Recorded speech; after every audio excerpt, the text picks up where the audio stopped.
Bonjour à tous. Majorité absolue ou relative, coalition ou peut-être même cohabitation, que choisiront les Français lors des législatives des 11 et 18 juin?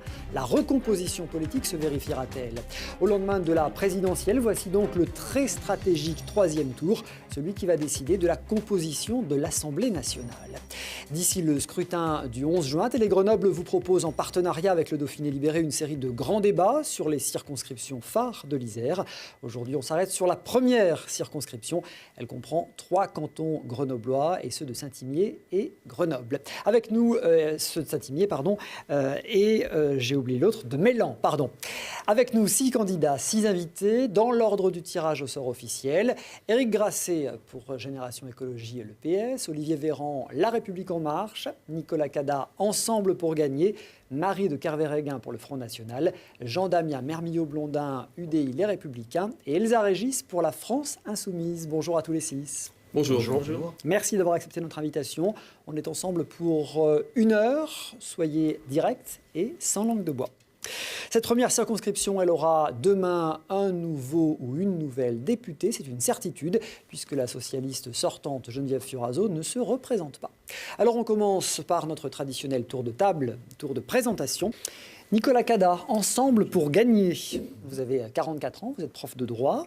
C'est la première fois que vous vous présentez à une élection. Vous vous revendiquez de ces fameux mouvements citoyens, si je ne m'abuse, si j'ai une bêtise, vous m'arrêtez. Très attaché au rassemblement des forces de gauche, plutôt les forces de la gauche, j'ai bien compris. Oui, vous avez à peu près résumé mon profil et ma candidature. Je suis un citoyen, mais ça, tout le monde est a priori citoyen ici. Je suis professeur de droit public, j'ai fait mes études à Grenoble, ça fait une 30aine d'années que j'habite dans l'agglomération. J'ai aucun mandat politique, je n'avais pris aucun engagement politique jusqu'ici, je ne suis encarté dans aucun parti politique. Et l'idée, c'est de porter une candidature à la fois de renouvellement, et de vrai renouvellement, et de rassemblement, et là aussi de vrai rassemblement de la gauche. Les partis politiques locaux et nationaux ont essayé, il y a quelques mois et quelques semaines, de se mettre d'accord pour avoir une candidature de rassemblement à gauche, et les appareils politiques nationaux ont échoué. L'idée, c'est de reconstruire ce rassemblement sur le terrain, en parlant directement aux électeurs, aux citoyens. Et ça marche, on est dans une vraie dynamique de rassemblement. Vous l'avez dit, je suis soutenu par Europe Écologie Les Verts, je suis soutenu par le PS côté amoniste. J'ai eu le soutien donc de Benoît Hamon, j'ai le soutien de Christiane Taubira, soutien qui m'honore, qui m'engage aussi pour l'avenir.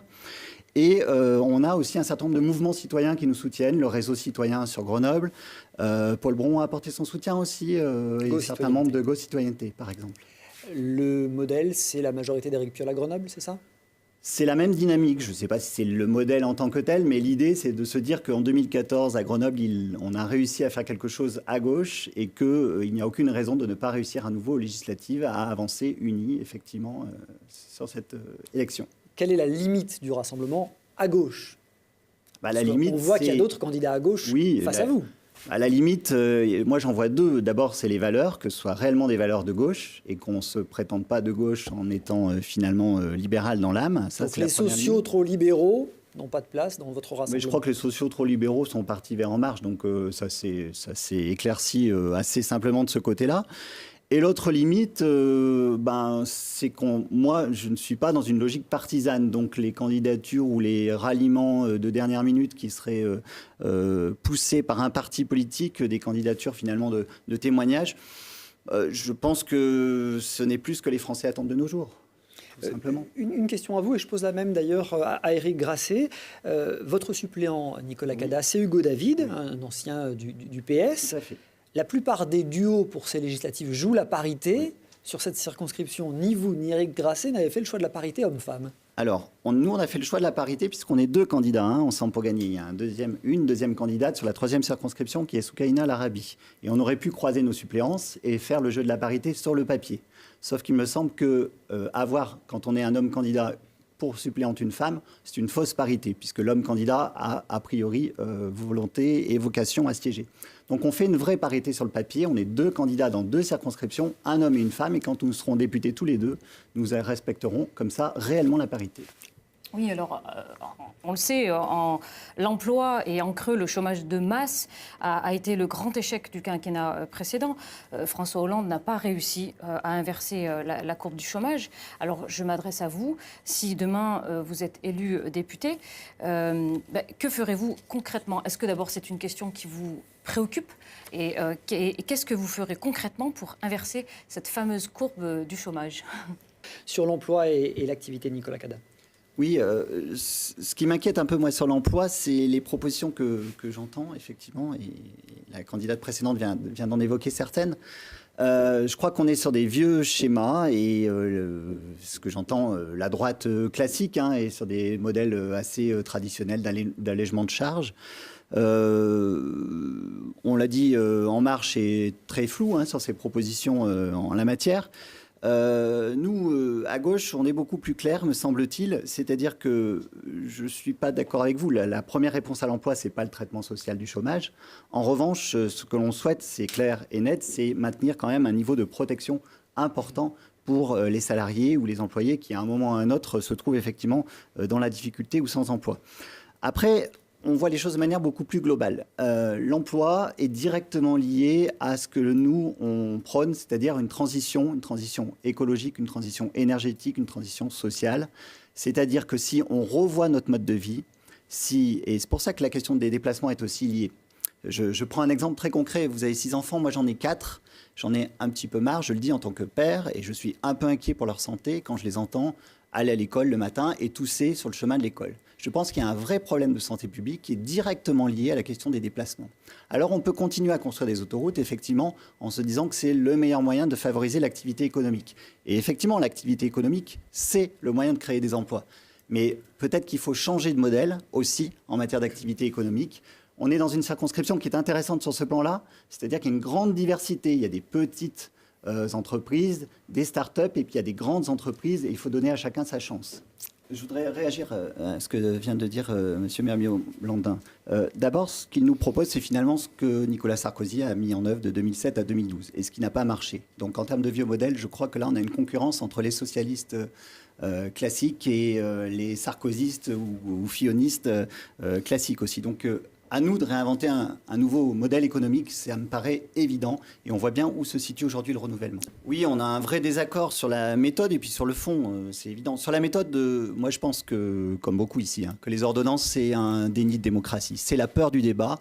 Je trouve qu'être candidat à la députation en annonçant d'ores et déjà qu'on ne voudra pas en discuter, qu'on laissera finalement, qu'on signera un chèque en blanc au gouvernement et qu'on le laissera faire, ça m'inquiète un petit peu. Ça ne peut pas être de la méconnaissance dans votre cas, parce que vous connaissez le droit. Vous savez très bien qu'on débat au Parlement avant et après. Oui, la loi d'habilitation. Est-ce que les congés payés ont été adoptés par voie antidémocratique? Est-ce que la semaine de 39 heures au lieu de 42 a été adoptée par voie antidémocratique? Oui, messieurs, là, soyons pas trop précis. Allez, donc ça, c'est sur la méthode. Je pense qu'on dépossède effectivement le Parlement de ses prérogatives. Et moi, en tant que porteur d'un renouvellement démocratique, je trouve ça dommage. Après, sur le fond, cette loi XXL, cette loi travail XXL qu'on nous annonce, c'est encore plus effectivement de précarité. C'est un code du travail quasiment par entreprise. C'est des accords d'entreprise qui prévalent sur les accords de branche. Donc pour moi, c'est un vrai recul. Nicolas Cada. Oui, moi je trouve ça bien qu'on commence par cette question de l'emploi parce que ça permet en fait que les masques tombent. C'est-à-dire que le candidat de la droite est très clair sur ces sujets. Il a une option libérale, une vision libérale du sujet. Il l'assume et au moins les choses sont claires.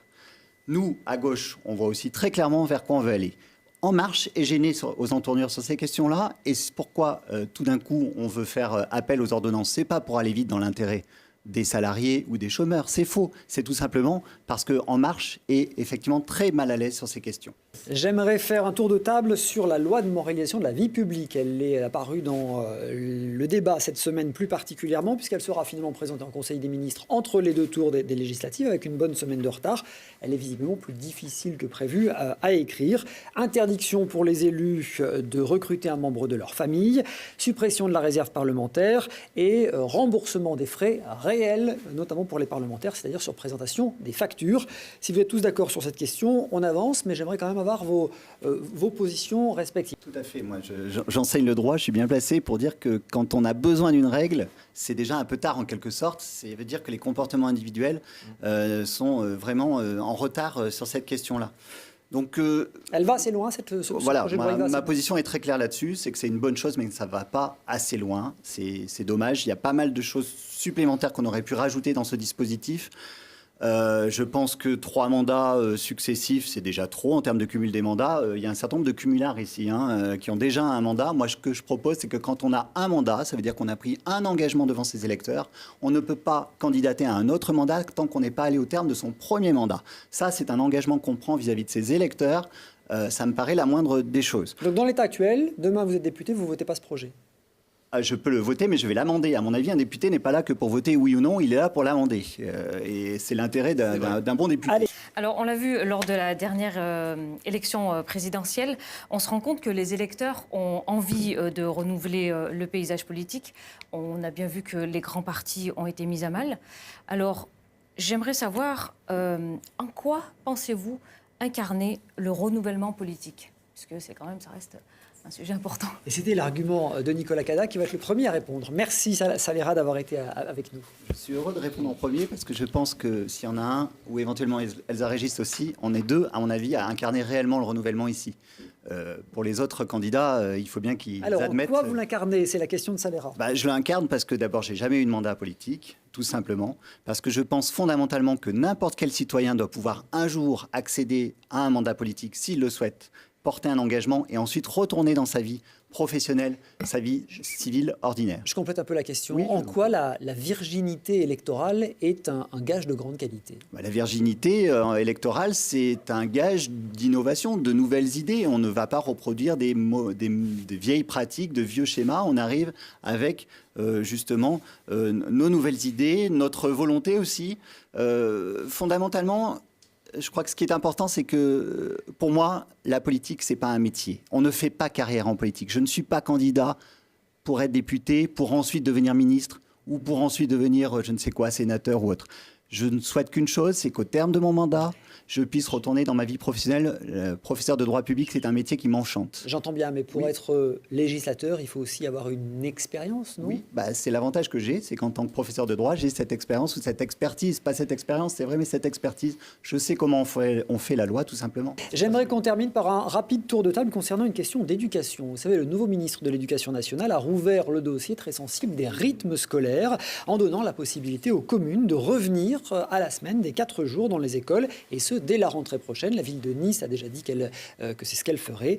On va faire un rapide tour de table. Nicolas Cada, vous avez 20 secondes sur cette question. 20 secondes, ça va être très rapide. Je reviendrai sur... je citerai Christiane Taubira. Quand elle a apporté son soutien à ma candidature de Rassemblement à gauche, elle a dit que je serais le député de la loi qui protège. Et je crois que la formule est très belle et s'adapte particulièrement bien au cas présent.